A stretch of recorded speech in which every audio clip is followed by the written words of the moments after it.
Hello and welcome to Netflix versus Cinema, the podcast that does what it says on the tin. We go to the cinema every week and we see a couple of things, rate them out of five. We stay at home, watch a couple of things on various streaming platforms, rate them out of five, put them up against each other and see where money has been better spent this week. Big screen or big stream, cinema or sofa, which one will you spend your hard-earned money out? We are here to tell you what to do. My name is Tosin and I am the host based up in the middle of the United Kingdom in a place called Bromsgrove. Joining me as always on the Isle of Wight off the south coast of the UK is Sean Harris. Hello. And also on the Isle of Wight is Sharon Bolland. Hello. And joining us from London, it is our London correspondent Holly Nesling. Hello. Yes, and you join us in one of those weeks where it seems kind of weird because it seems as if we have not that much out in cinemas. Now, some of this might be our problems because we saw a couple of previews a couple of weeks ago, which we reviewed because we were like, go see this one when it comes out. The film is now out, but it means that there's nothing else for us to review. So with that in mind, let us go in what I expect to be a little bit of a desert, but you can talk about the things that you've watched that someone else has already reviewed. What have we seen in the cinema this week? Sean, hit me. Okay, well, it's funny, we were speaking last week about the Christophers, weren't we? Do you remember? Yes, we're talking about the Christophers. And then you said it was Soderbergh. Well, it was still on. Funnily enough, I looked and it was still on. But it was afternoon showings, but I think it must have done well with the older generation. Do you know what I mean? Probably because I did see when I was in the lobby, and there were a few oldies in there, it said senior showings for £5 or whatever. So that's actually a really good idea. They were advertising it quite. They had like two big things saying senior rates £5, you know, in the sort of matinees. So, but anyway, so I saw the Christophers. On your advice, when you said it was Steven Soderbergh, I thought, well, I'm going to watch that because I do like his stuff. Okay. And I saw Backrooms too. You did see Backrooms. Yeah, I did. Okay. Yeah, I saw it with Happy John and Simon. Okay, cool. You see now I'm actually really happy about this because I did not want to see Backrooms, so I'm happy that you saw it, and I think you actually saw it with the kind of people who, if anybody was going to like this film, I think it was going to be Happy John. So, I'm really, I would love to hear what they thought about it. All right, cool. Sharon, how about you? I've caught up on some of the ones that we've previously reviewed. I caught up on The Sheep Detective, and I have caught up on Power Ballad. So they're the two I've seen at the cinema this week. Yeah, those are like two of my favorite films of the last month, so to say. That two of my favorite films that are in cinema at the moment. So I'll see. Okay, you can give me feedback and tell me where you thought I was right or not. Okay, Holly, what about you? What are you seeing in cinemas? I have seen The Sheep Detectives, Tuna, and Backrooms. All right, cool, good stuff. And because I did not want to watch Backrooms, it did not look like my cup of tea. it looked like some what in the hell in David Lynch is going on, and no, not my thing. I was so glad that you guys are going to see Backrooms, so I went and caught up with Tuna. And how about at home? What have we seen at home? Let's go reverse. Let's go, Holly. What did you see at home? I've seen 3 whole Neil Breen films, and various things I have seen before that we had reviewed previously. Okay. Ready or Not, Here I Come, which I enjoyed. Oh, so you didn't see it in the cinema, but you got to catch it up at home. All right, I see what you mean. I thought you meant you were just going back and doing one of your famed rewatch of rubbish. I mean, will do that as well, obviously, but. Oh, all right, cool. So you have Neil Breen. We might have some space to talk about Neil Breen because you just spoke a little bit about Neil Breen, and I'm kind of like, what the hell? So all right, Sharon, what did you see? What have you seen at home? I haven't seen a lot that I'm ready to review yet because there's still other episodes to come. But I have finished a film called In the Blink of an Eye, which was on Disney Plus. A curious triple timeline film. Ooh. There's a lot of that because there's a film called it's something like Donna, Nick, and Alice that on Disney Plus as well that has like timey-wimey stuff going on in it. So in the blink of an eye. And Sean, how about you? What you see at home? Well, I've got the Punisher from last week. We didn't review it last week because I saw it when I was over on my school reunion. So I got Punisher One Last Kill. Oh, okay, cool. I have watched half of that. So, And that's enough, hey Toes, that's enough, yeah? oh no! I was actually watching it when I got the thing like saying like, there's people in the studio waiting for you to record, and I was like, Oh, oh, right. Robert. I was trying to finish watching it, and okay, and let's see, with me at home, the thing that I would like to bring forward, I would like to talk about is Spider Noir. So Yeah, you sent me a I message on yeah, that. I have seen Spider Noir. What platform's that on? That's on Prime Video. Oh, right, so might be able to catch up with that then. Yeah, Sean, I only ever send you recommendations on Prime Video because I know that that's where you live. Yeah. Most of the I know, time. I know you're in Big Jeff's pocket. You're in Big Jeff's pocket. So, so yeah, Indeed. if there's something, if there's something I say, Sean, watch this, it's because it's on Prime Video. All right, cool. So let us kick off, and let's kick off with what is the big thing this week. It's the thing that's making the big noise. It's been the big splash, and that is Backrooms. So Backrooms. The headlines that I understand about this is that the director is 20 years old. That is the big thing. A guy called Kane Parsons, who started doing things on YouTube, a little bit like Curry Barker, who did Obsession that we spoke about last week. This guy started doing stuff on YouTube, and his stuff has been so high quality and has created so many views that he's finally gotten the money. Someone's given him the money, unlike Neil Breen. Someone's actually given this guy the money to go and make a big film, and it's given him a good cast, and he has Chiwetel Ejiofor in it, and he has Renata Rensve, I think it's the way you pronounce the name, from The Worst Person in the World. He's got recognizable sort of Oscar-nominated people in this film.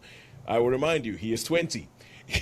And he's made this film, which apparently started off as an internet meme and has now turned into this whole thing that he made a couple of shorts about on YouTube, and then it's now blah, blah, blah, blah. So with that being the setup of what's going on, Holly, what the hell is going on in this film? So an additional setup before that is it originally started as an idea on 4chan, which I'm not sure is a good origin story for anything. I don't think that's a good origin story for anything. Happy John told me that it was an episode from The Twilight Zone. Well, but it's a little girl that goes through the door, not... So the premise is that the 4chan thing came out with somebody saying, what are the scariest things you can think of? And somebody put out Backrooms, something to that effect. So at the beginning of the film, you have a man who seems to be in some sort of suit. Warmer? Yeah, boiler suit type thing, possibly with oxygen, going around this rather bizarre, pale, mustardy yellow rooms that all seem to connect in a slightly disjointed fashion. And there's lots of corners and bends and things. And it's clearly, you can hear noises, but not see anything. So clearly there is, and he's obviously quite distraught. And then, it sort of cuts off.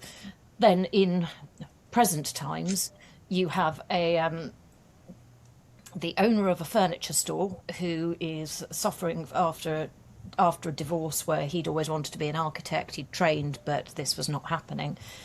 And he's living a rather bizarre life, sleeping in the very large furniture store, where they have all sorts of strange issues with electricity consumption. And one day he has the electricity engineer downstairs. They go down and they turn off all of the light switches, and two strange random switches have appeared that don't appear to impact anything. And from this, he discovers that he can walk through the wall in the basement in his furniture store into these mustard yellow interconnected rooms with all of these strange angles. And so he goes off and explores, because that doesn't seem like a stupid idea at all. So he goes wandering and then ends up getting his employees to go in there wandering with him. And you continue to hear noises but not see things. It is all terribly ominous and creepy, and I think that's probably the most accurate summary of it. Sean, what have I missed? That's not about the psychiatrist, maybe. Oh yes, he has a psychiatrist who. I think that's a really important part of the whole. Yes. Whole that's like a major part of things. So yeah. I mean, I've got my own theories, but that's an interesting premise. Yeah, so that the psychiatrist gives you the insight into and the background to how his life has got to where it is, and role playing through events that have happened. That's quite. We're talking about Backrooms. Old Tosin, I don't know about you guys, but yeah, it was just Jenny looked well creepy and frozen, didn't he, for a second? But anyway, yeah. So yeah, but that's pretty much about it. It's about this furniture chap discovering all these really strange rooms. So, but my thoughts on it. Wow, I don't know. I thought it was okay and it was quite intriguing until I'm going to say the pirate thing. That it sort of was like I think they could have come up with something a little bit better than that. Yeah. To be honest, that was like cartoonish almost. You know what I mean? It was that bit sort of was a bit. I don't know. That sort of I was like, that's strange because it was quite intriguing up until about that point. You know, but that's what I think about. Yeah, it was an odd film. It was an odd film. What I mean, it was sort of quite well produced, and it was quite. But I'd have been like Sharon. What if you went into the labyrinth to see? Was it the Minotaur in the labyrinth? Wouldn't you take a roll of wool with you to find your way back? Yeah, I'd say you would have something to mark you where you were, or to find your way back again. But yeah, I was thinking a ball of string. I mean, all them rooms. I don't know about you, Holly, but I would have got lost just walking in them, and it's surprising. And I mean, I know, like, if you was to go somewhere and you know, because I always now if I park the car now, I always have a look around because I've done it on occasions where I've parked the car, gone away, not even thought about where it is, and then it's like, where have I parked the car? I take photos in car parks. In car parks, I take photos of where my car. Yeah, you have to, because if it's like a huge one, especially in America. I had a car once and I totally lost it. I just parked it on the street and even didn't know what street I was parked on. You know what I mean? It was like, oh my God. I had to get a taxi to go up and down the roads to try and find where the car was. But anyway. There's a logic to this, Tosin. There really is. Not. So I just couldn't get over the fact that it felt like a really stupid thing to do. I'm in somewhere that I don't recognise. I'm going to go wandering about. Yeah. I mean, that's just like it's like the opening to every, stupid thing in a horror film. I dropped off for a second. Bit. But then I think, like, when the psychiatrist gets involved in that, I sort of was thinking that maybe it was I don't really want to say what I think until people make their minds up. Maybe I'll say off camera, but what my thoughts were on it, what it was all about. But say though, fundamentally, I was quite bored. Yeah, I was going to say similar sort of thing, really. So I could appreciate, as you say, it was really well put together. Yeah. Cast, it was well acted. Yeah. I just found it really dull. I am totally with you on that. Totally. And it wasn't frightening. No. There was, I think I had one jump moment in it, but it wasn't frightening. It was more annoying. It was annoying, and I'll, so say the noise thing was. It was a disappointment in the end. I was expecting it to be something a little bit different to what appeared. Yeah. Yes, exactly. It was quite. Yeah. Random. So that's my thoughts on it anyway. It sounds like we concur. So would you have gone and seen this, Sharon, or would it not have been your type of film? I did think about it. It's all about time and convenience for me when I see these things. So, but I did think about it. But having heard your review, I don't think I'll bother now. No, that would be my advice. Save your time. Yeah, as I say, it's well produced. Like it's the actual. What do they call it? The aesthetics, the lighting, the production values, whatever, are really good. But the story itself was quite dull. Quite dull. So. Okay. Do you want our ratings, Toes, or you want to? Yes. Yes. If you haven't already given your ratings, please give your ratings of this. Okay. So for me, I'm probably. It's a tough one. It's going to be between 2.5 and 3. I suppose because he made the effort, and if he's only 20 years old, I'm going to give him a 3. Following exactly the same logic. Really? Oh, brilliant. We seem to agree quite a lot, me and Holly, on quite a few things. I don't know about those. What's the chap films that you've been watching? Neil Breen. Oh no, Neil Breen. I'm going to have to watch some Neil Breen films. Yes, you are. From what Holly has said, I think you guys would agree. It's just that you probably think they're not worth watching, and Holly is like, oh no, there's a sadistic pleasure to be taken from this. Okay, so with Backrooms, with that, okay, I've dropped off for a while, and I mean, just the thought I had, Holly, when you started telling the story about it, I was like, horror movies, where would they be without stupid people? And and the other thing I was going to ask was, so you went to see this with Happy John and Simon, who are the kind of people who I think this is kind of like aimed at. What did they think about it? Okay, so Happy John thought it was meh. He thought it was he thought it was a little bit long. He wasn't particularly enamoured by it. You know, he didn't think it was great. He didn't mind it, and Simon, I think, quite liked it. So, but then it's back to the things that I don't know why I always come back to this, but I always come back to bodies. That he absolutely adored bodies, and me and Sharon hate the damn thing. He was just sat there thinking, oh my God. I've been wasted on time. I could be at home. And Simon was the one, you know, we were having the discussion about the end of Obsession. The end of Obsession, yeah, you said. And when he went to see it again, he said, Sean, I totally agree with you. With you. Now I see exactly what you were saying. So our thoughts were right, Toes. Our thoughts were right. Yeah, well, that is, first, it's one of those things where the ending of Obsession, I don't see how there's any other interpretation. No, I don't. I'm actually really, really interested to find out what did he think it was, because I'm like, yeah, I didn't actually ask him that because you're in the thing, but I said, what did you think? He goes, no, you were right, Sean. So I should have. I'll ask him next time I see him. I'll ask him when we get. All right, cool. And also, okay, now the question that we always ask ourselves, is that we say, okay, so this film, is it worth watching it in the cinemas, or do you think you should wait until it comes into the streaming, or maybe never? Well, I don't know. I suppose if you was into it, because I think it's quite popular, isn't it? It's a polarised film, but I mean, quite a lot of people like it. Seems to be. Yeah. That's what John was saying, because I saw John today. That's what he was saying. But I think a lot of people like it. But I think if you saw it at the cinema, I think for me personally, if I saw it on streaming, I'd be bored and probably want to go to make myself a cup of coffee like every couple of minutes. So maybe you need to see it at the cinema so you can actually concentrate.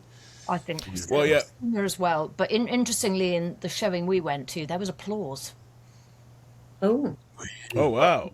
And there was applause. Okay, you went to see it in a showing in London, of course. And London people, they do in Richmond. 6 p.m. showing. Oh, Richmond! Oh, no, weirdos. But I'm guessing that there were quite a few younger people there, people who were younger than, shall we say, we are. Yes. I would imagine, and because I was going to say there was a young girl clearly trying to negotiate her way in and didn't have any ID with her, which is quite amusing. Yeah, because I feel like those are the people that I basically think those are the people that this is made for. All right, cool. So let us go. That is 3 stars for Backrooms, and now we're gonna go over to Punisher: One Last Kill, and we're gonna talk about this. And Sean, as I was saying earlier, I'm pretty sure that Jeff Bezos is firing somebody over this, because they have you, the most loyal Amazon customer, the Prime Video, you bleed Prime Video, that's all you watch apart from YouTube, and you went and watched something on Disney Plus. How on earth could Jeff's people let this happen? Well, I went to the school reunion, so it was a school reunion, and a friend of mine, Paul Wilding, when we were younger, we were really, really, really megally into comics, and we had, and like our weekends would be buying comics and looking them through. We even had a little fanzine, and we used to do a catalogue. We used to sell comics, basically. Yeah. And I've got to tell you, I mean, we haven't got time now, but if I could tell you the story when we went up to a comic fair in London, in Hackney, and we was about 17, and we went up on the train with those leather suitcases like you see, and real old. Oh yeah. And we put out our stuff on with the thing we had, and all our good stuff got nicked. I don't know how it went, but it just gone. London in what? This was the 70s? 70s, yeah. So it'd have been 1977, and we even went to, because we didn't want to pay for a hotel, we went to an all-night cinema, and the films that were showing were Angels from Hell, Devil. It was all like Hell's Angels films, and it was a whole night show. Yeah. And we just went in there, and I sort of kept falling asleep and waking up, and it was a real proper like sticky to the floor and yep. You know, people smoking loads of bags. Sean, you're drawing a very good picture. This is 70s London, not even London, but 70s Hackney. 70s Hackney. You're talking the East End of London. I'm surprised that your suitcase was the only thing that got nicked. Yeah, no, it wasn't the suitcases. It was when we put the comics out. People were obviously coming along, picking them up, and just either walking off with them because we're like, 17-year-olds. We've got absolutely no idea. Anyway, back to the film. The reason being is we had a copy when the Punisher first appeared. I think it was Spider-Man 128, something like that. Anyway, and there's a picture. And the first Frank Castle, the Punisher. So we became real Punisher fans. That comic that he had, I think I saw it for about 38 grand, a good copy. Anyway, the first one with the Punisher. He's like, arrow. You see him with. Anyway, so watch the TV series. Didn't mind the TV series. I've seen the Punishers all the way through. So this was like a one-off, and he had Disney Plus at his house, and I went round his house. Yeah. He got two big Dobermans as well, which was like a scare. It was like out of The Boys from Brazil. I don't know if you've ever seen The Boys from Brazil. I have seen The Boys from Brazil. I was like, oh, do you know what I mean? Attack! Yeah. And he goes, oh, they're all right. Get down like that. Like, anyway, because we was into the comics, and we had a look at comics, we had a good old catch-up. We decided, he goes, let's watch this Punisher. I haven't seen the Punisher yet, One Last Kill. And it's only a short one, about 45 minutes. So that's why I watched it. And you hear that, Jeff? Because I know you're listening. Jeff. That is why short and watched the Disney Plus. So to the main story, and then maybe if we've got time, I'll tell you the story about the cinema in Hackney and other stuff. Yeah. But anyway, so where were we? Oh yeah, the Punisher. Yeah, Let's go. Yeah. I personally, out of all the Punisher films, my favourite is Punisher Total War with Ray Stevens. I think that's better than probably better than the Tom Jane one.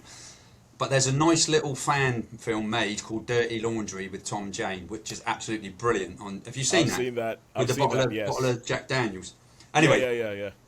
Anyway, let's get back to Punisher One Last Kill. So this story basically, the first half of it is him having visions and stuff. Because I mean, if Sean, if I may, I just add some context. Yeah, you carry on. You saw the start. This is John Bernthal. It's John Bernthal playing the Punisher, and I have to say that as casting wise goes, he's probably the one who, once they said he's playing the Punisher, I'm like, yes, I can see that. He has very, very Frank Castle energy.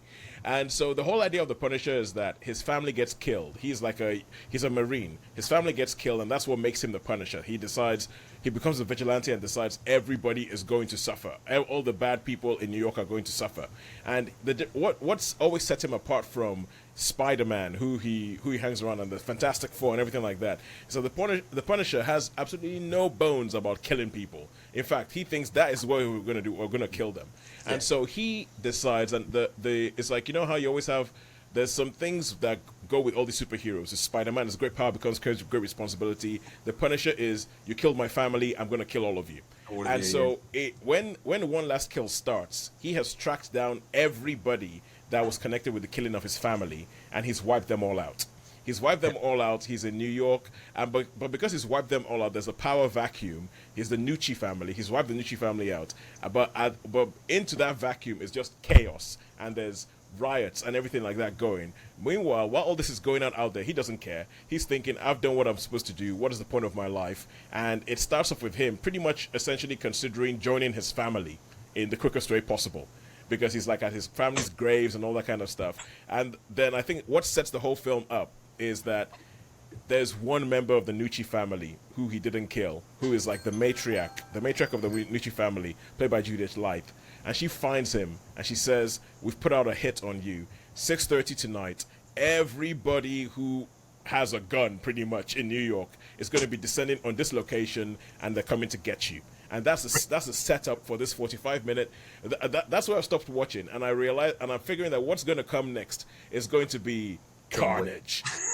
You know what? How do you do that? I mean, I'm no good at describing things, but you have done that so masterfully, as always, of describing what the film's all about. I just try to do what Sharon would do. I always ask myself, what would Sharon do? WWSD. Yeah. Me, I just like, let me loose. So yeah.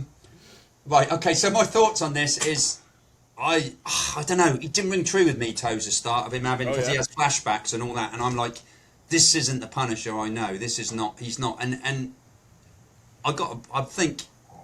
John Bernthal, I don't know. I didn't like him in this. I thought this was really, really.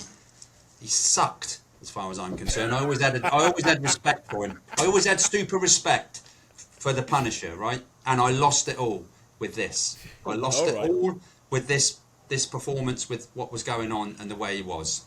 Have you seen any of the TV show that he's in? Yes, I watched the first series of the TV show, and he was. That was just all action. I liked that, but this was trying to. Okay. Yeah, this was trying to get John Bernthal to act, I think, and he did not convince me. And him in The Walking Dead, he played Shane in The Walking Dead, and I did not like him in The Walking Dead. To me, I did like him. I did like him in the first series of The Punisher. Okay, that was good. That's my Punisher. That is my Punisher.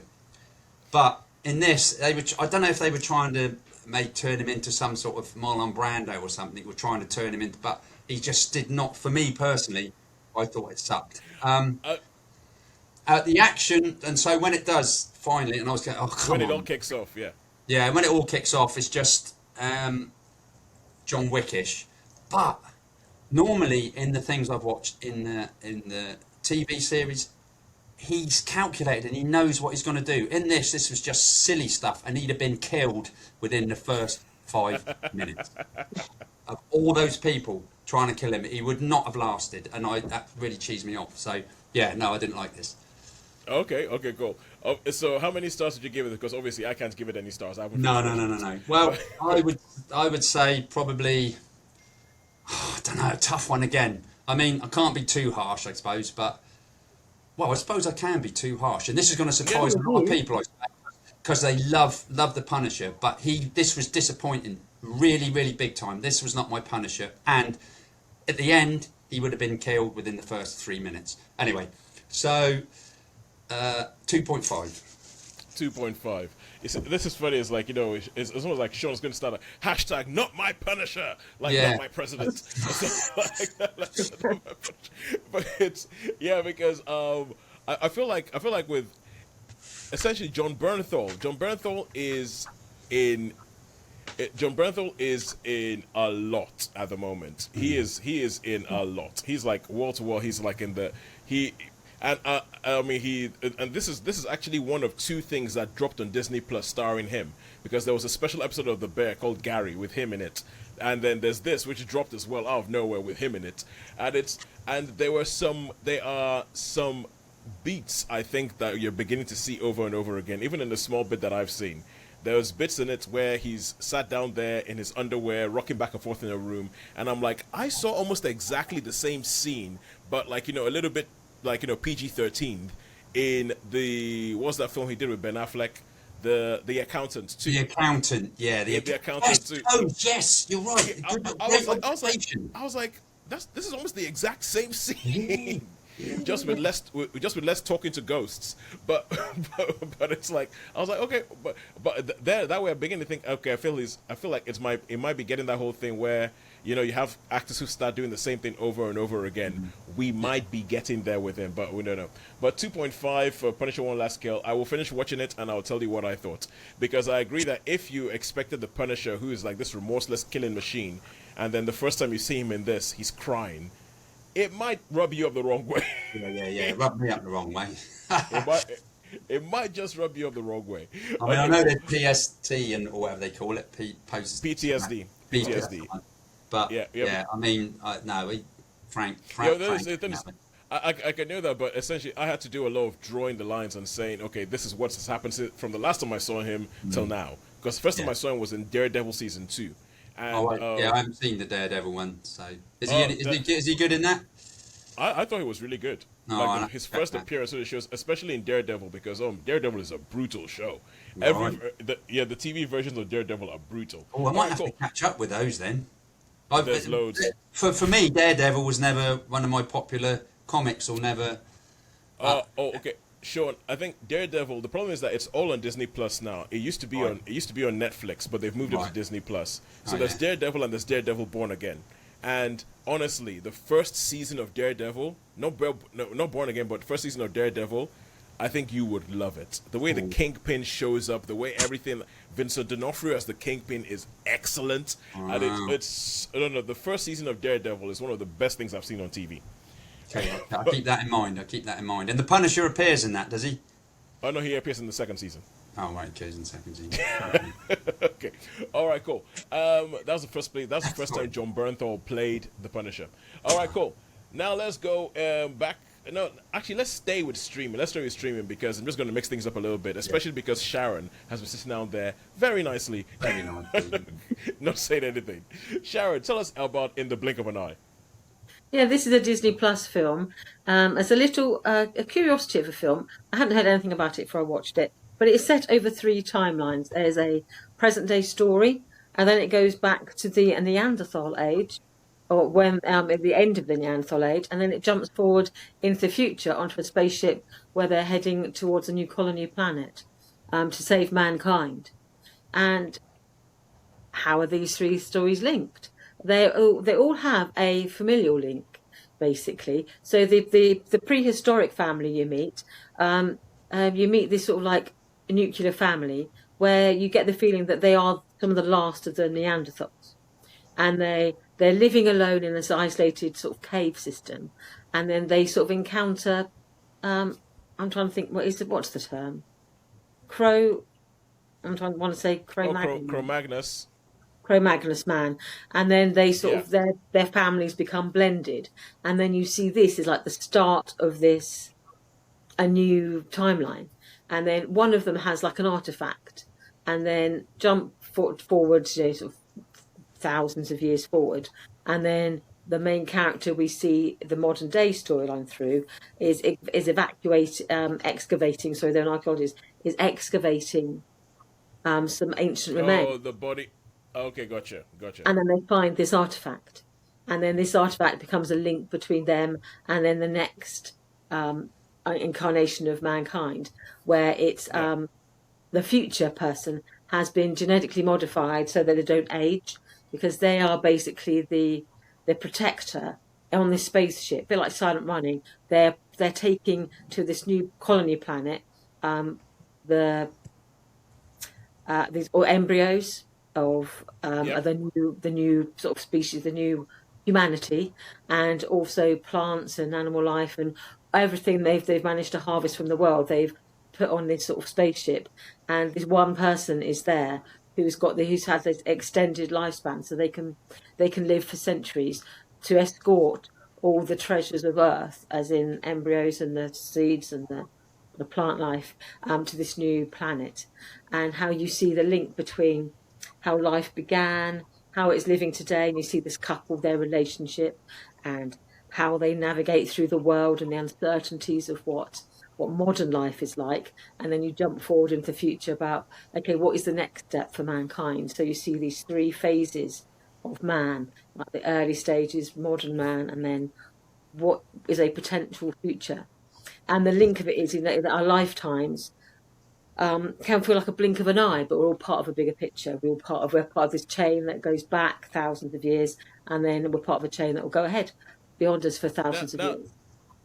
Now, this sounds like it could either be, well, actually, this sounds pretentious, full stop. So it could either be pretentious, excellent, or pretentious, ugh. And seeing as it's directed by Andrew Stanton, who has directed some of the best Pixar movies, I'm hoping it's excellent. I thought I enjoyed it, but I do think it was pretentious, and I don't think it was as deep as it thought it was or intended. Because to me, I thought if you really scratch at it, what are you actually saying? And it's sort of a little bit hollow.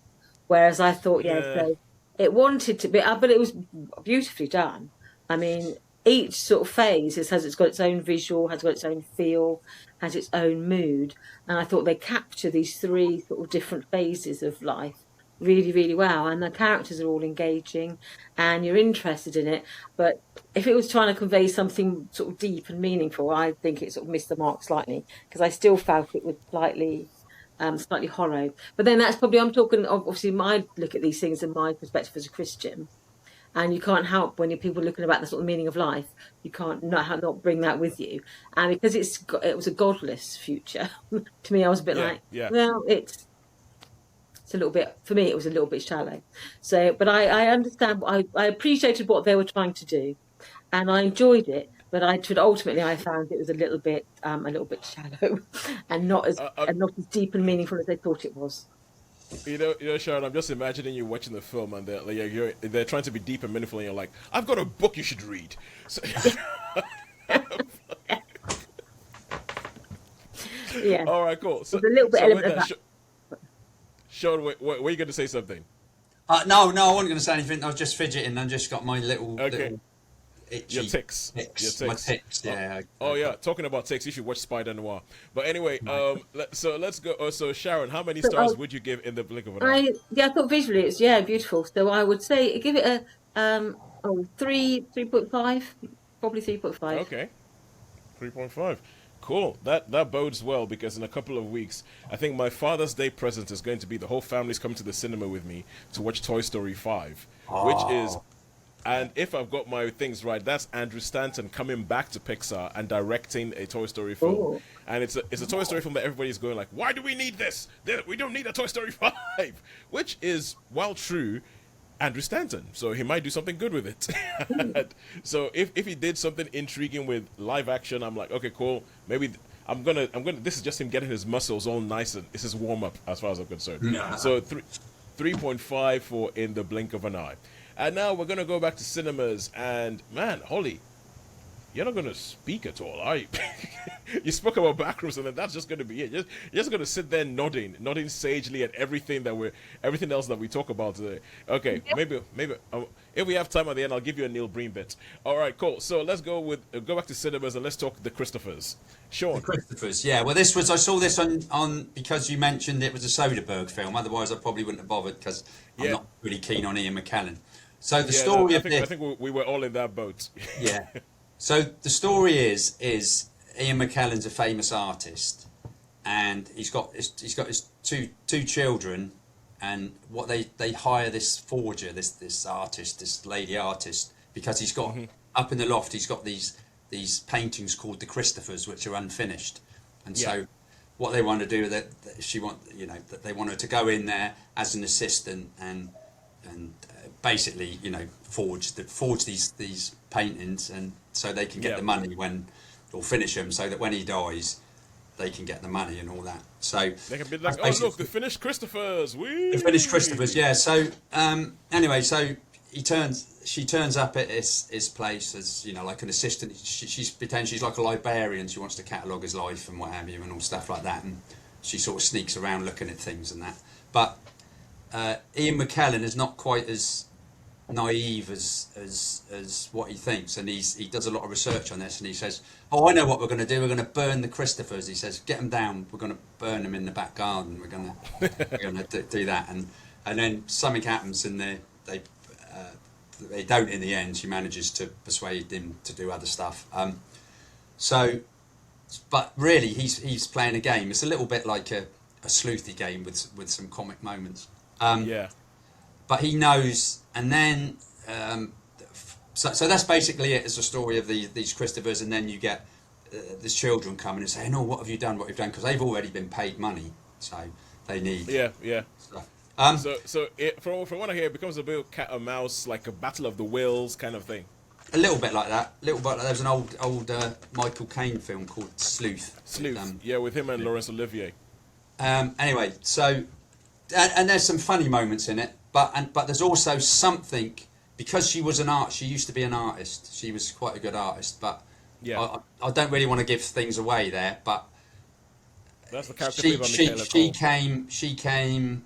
That they had something in the past that happened as should we just say critic sort of thing. So, and that sort of goes back to, at the end, it goes back to why she was so intrigued with this artist. So it's quite interesting. It was quite interesting.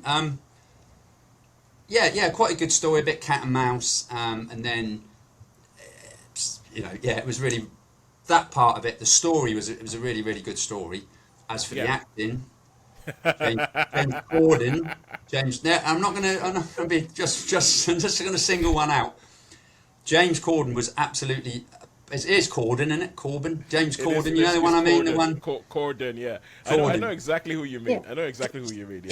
He's pants. He is. It's just like what? You cannot act to save your life, young man. It's terrible. It's awful. So that's awful acting, and he's not as Ian McKellen's not as bad as he is in others. He's not like He's a bit shaky and a bit oldie and like shakes a lot and nods his head a lot and sort of do that, but not as exaggerated as we've seen him in other films. She's pretty good. I don't know what the actress's name is. She was Michaela Cole. Yeah, she was. She's really good. She was in Mother Mary the other week as well, in a sort of similar sort of two-hander kind of thing. She's really intense. She's quite intense. Yeah. She was pretty good. And as I say, there's some comedy bits in it. But do you know the thing is that was really strange, Toes, and it's the first time I've sort of done this.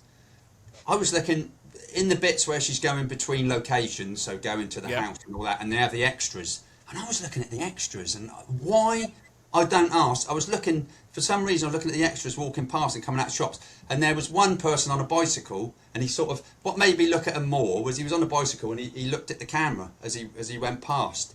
So I don't know if they didn't take that out in the edits, but I thought, it's like he looked straight at the camera, you know? And then I started noticing, I thought, oh, there's that couple walking down the road there, sort of talking and stuff. And do you know what I mean? I thought, they're extras. And I could see it was like I really noticed it. From that cyclist, I really noticed the extras. It's a funny thing about extras, because as they call them in the business, supporting artists. Supporting artists. Supporting artists. Having been one myself, is that when you watch you watch some things and you look in the background and you just start noticing the background people, and all of a sudden it ruins it for you because you start realizing, oh my god, this is hammed up to the max. This is so hammed up. Yeah.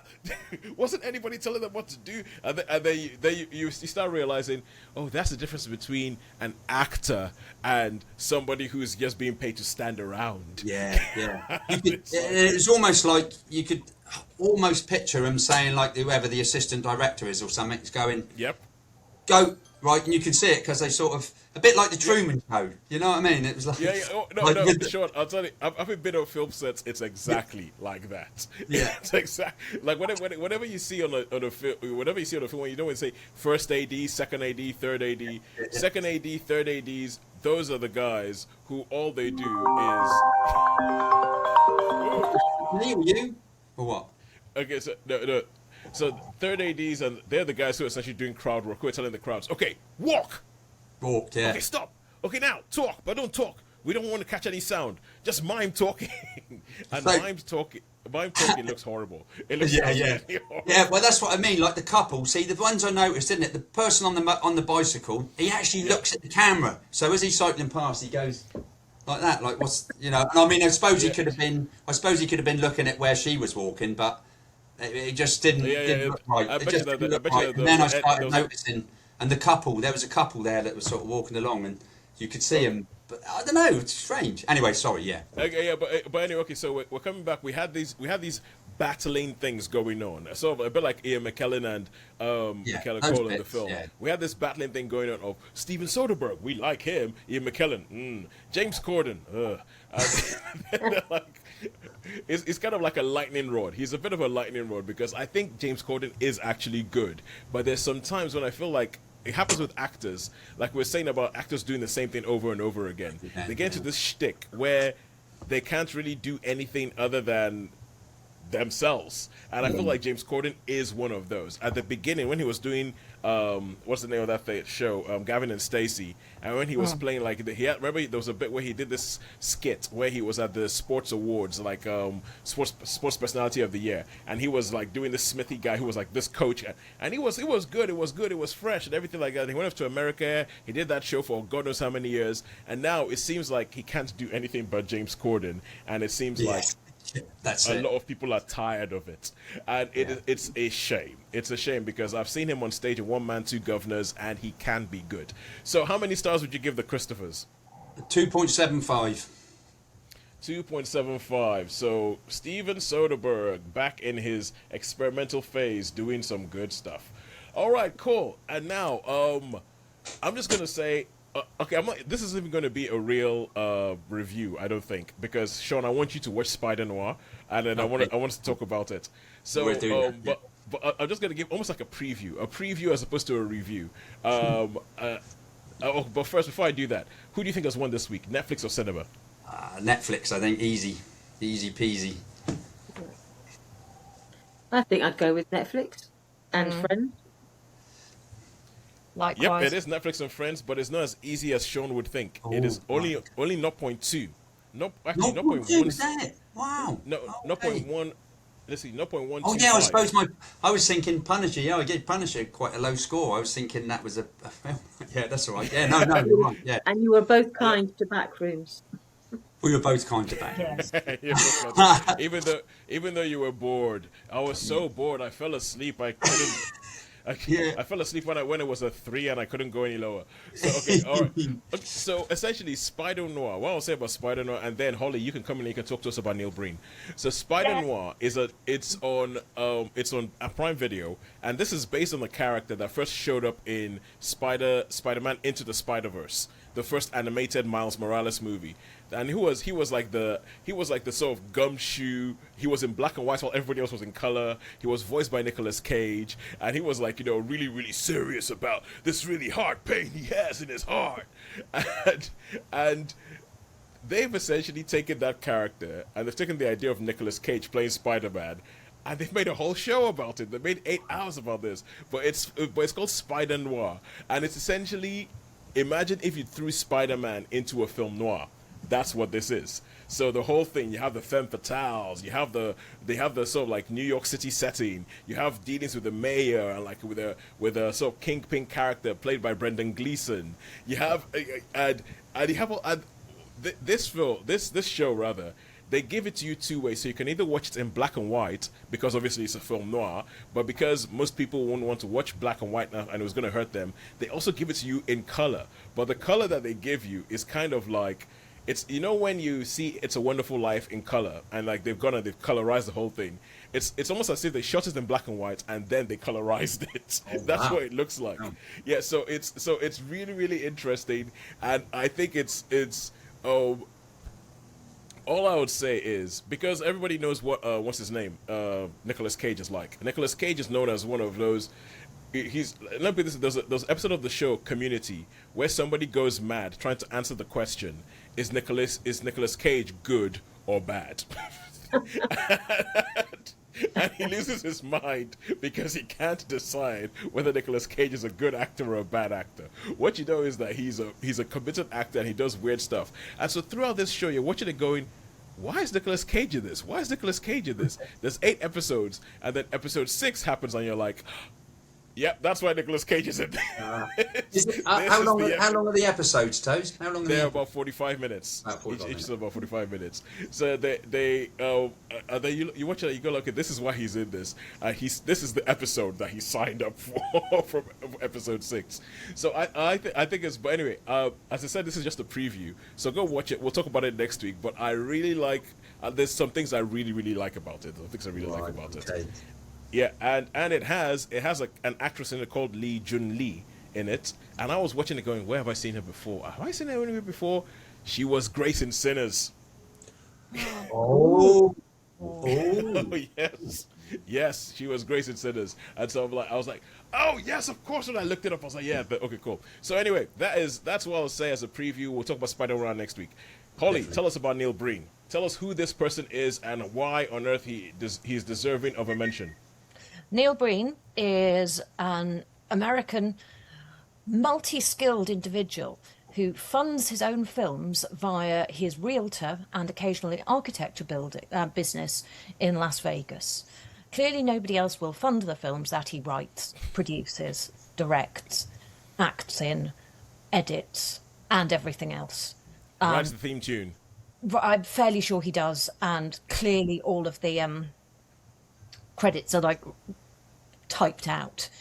My friend Jen in the Caymans and I have a new weekend thing of watching terrible films together and messaging each other backwards and forwards. And so, as part of this, we have now seen 3 Neil Breen films over 2 weekends. I can't entirely tell them apart. But there's one that has twins in it and another one that has the same twins in it, but they're sequels, and we watched them the wrong way round, and they're AI twins. I don't know why, but they are. and one is good and one is bad, and the bad one has a really dodgy stick-on beard, and that's how you tell them. Oh, okay. You mean the twins one? I thought you meant that one film was good and one film was bad. No, they're both terrible. And one of them takes place in a hospital, and I can't even remember where the other one was. And one of them has a giant cartoon tiger in it that turns into a woman, and for some reason he's wrestling with her. Well, tiger, and I don't know why, but there's probably. Holly, it's weird, right? Because I searched Neil Breen, and just as you were saying that, just before you said that, and I just saw an image of him seeming to. I'm not sure whether he's doing the foxtrot or whether he's boxing with a tiger. And then you said that, and I was like... It's not clear. Even if you see it, when it's moving, you still won't know. But the one we watched first is the one I have the greatest level of detail on, because I haven't had to have too much wine in order to cope with it. So... in the beginning, there is a small boy and a girl, and neither of them can act, and they're walking through a field and they find a tree, and also there's some weird smoky thing going through the air, and under the tree is a giant mushroom, and under the giant mushroom is a box that has a stone in it, and I don't know why. And then they go back, and the girl leaves. Yes, exactly that.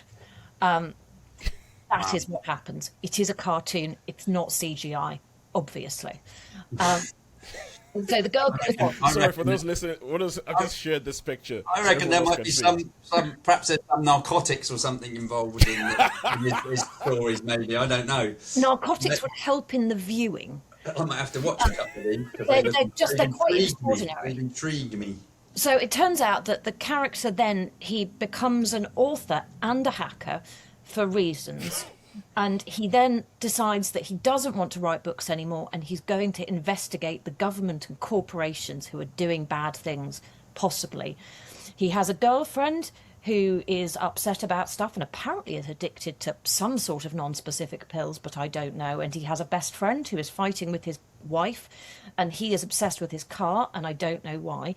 And then Neil Breen gets hit by a car for reasons, and the magic stone appears in his hand, and then he goes to hospital and is all bandaged up, and there is a doctor, and then there's this other doctor who comes in who is an attractive woman, and then he's at home for reasons, and he's in the shower, and there's some terrible carpet. There's always terrible carpet. He has very poor taste in carpet. And then he's magically healed, and it turns out that the pretty doctor is his childhood friend, who he's always loved, and his girlfriend overdoses, and his best friend's wife was going to shoot the car but shoots him instead, and her daughter is obsessed with him. But we've got to hear a bit more of it because his computers are never turned on. He ends up with the childhood girlfriend. She finds it really funny when he eats a plate of baby leaf spinach for no reason at all, but it's funny. He throws the laptops on the floor a lot. It's all terrible. He then exposes the government and corporations via his hacking with his 5 laptops. And then the government and corporations, even though nobody knows what has been revealed, they all go and kill themselves in different ways. And then he and his lovely girlfriend float off through a field, and they go and put the stone back in the box under the mushroom. For reasons. Okay. Holly, a couple of things. We have just lost Sean. Hopefully he'll come back. But a couple of things. First of all, this He's is got the to look kind for a of... magic stone. Sean just went, I've heard enough. I'm gonna go watch a Neil Breen. First of all, your friendship with your friend in the Caymans, we should all have a friendship like that. This sounds awesome. We have been friends since we were 11. Let's sit in thousands of miles apart from each other, and let's watch terrible films together. Yes. Everybody should have a friend like that. Everyone should have a friend like that. Number 2, where did you watch these films? Did you have to pay for them? Yes. One of them, 2 of them paid for it was worth it. It was worth every penny. Amex points for one of them. 2 were on Fateful Findings, a multi-laptop throwing them on the floor film is Amazon. Okay. The one with Tiger was on Apple, and the other one was also on Amazon. Yes. Okay. And we haven't been able to find any more of his yet, but we're working on it. But you just search Neil Breen and you find it. I'm sure he has a website somewhere. I Okay, believe Yeah, that reminds me of that film, The Room. you we know, are going to okay, watch that. It's on the list. Is it on the okay, list? It is on the Sean, list. it's funny you say that, right? Because the next thing I was going to say, the next thing I was going, as Sean comes back and joins us, Sean, we said that you probably heard enough, and you went, "I'm just going to go find these films and I'll go watch them." But it's funny you should say that because when I search for Neil Breen, you know how the Google comes up with people also search for. It says Yeah. people also, and the first person on there was Tommy Wiseau, who was the guy who created The Room. Room, yeah. So it tells you, but I think now that I've seen screenshots of this guy, I have actually seen clips of his movies. And yes, the thing that comes up is the terrible green screen. The absolutely terrible green screen that makes me feel that this guy has to be in on the joke because nobody looks at that and goes, that looks awesome. Like, really got a thing for bad carpet. The carpet is really weird. Fateful Findings, awful grey carpet everywhere, and weirdly zooming in on somebody's black shoes constantly. Why the shoes? What was going on? Hey, if Tarantino can have bare lady feet, That is true. Neil Breen if has. Tarantino can have mean- Neil, at least Neil Breen is about the shoes and not the toes. No, to be fair, he does have various encounters with scantily clad women, so I'm starting to think he may also fund these films in order to get attractive, but very, very untalented Has he got? actors. Has he got stock actors that he uses the same, or have they been No, different? no, they're different. They're different because presumably once they've been in one of his films, They don't want to be in turn their it. lives around. I desperately hope they do. I mean, they are truly the worst things I've ever seen, and they are so funny. Well, once they've been in one of his films, they're like, you know what? This was my last chance to loon at this acting thing, and it's not worth it. Not worth it. I'm off. I'm done. I can't look at baby leaf spinach in the same way. He was sitting there eating a plate of baby leaf spinach, and the new new love was just staring at him, going, ha ha ha ha. So what's so funny about spinach? I don't understand.